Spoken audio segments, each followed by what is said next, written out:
Ôi giờ con cải màu bạ đờ.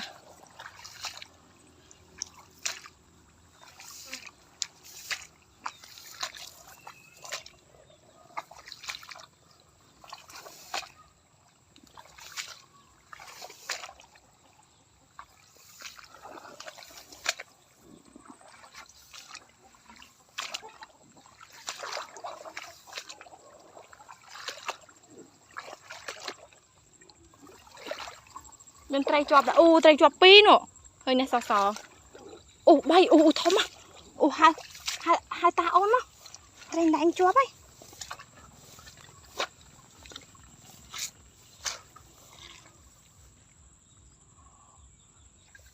bay cho tới chị, nè trai đại nhá, khơi nhá, hình trai đại nhá, khơi nhá.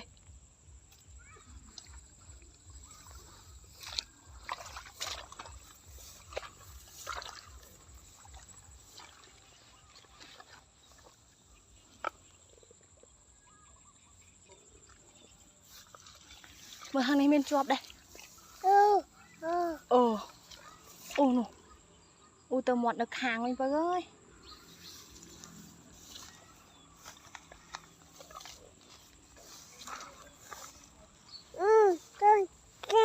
Nè, trai ná mình nó ná nô sò mới kia nô.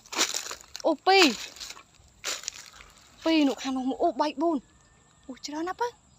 Hai ta ôn nó bay. Mặc đây mấy ca bà ôn màu đài chẳng mặc tục ôn luôn. Hả?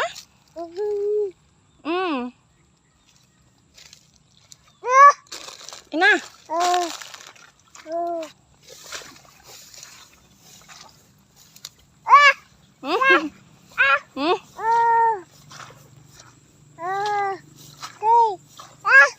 Mở sana. Min mau Vina.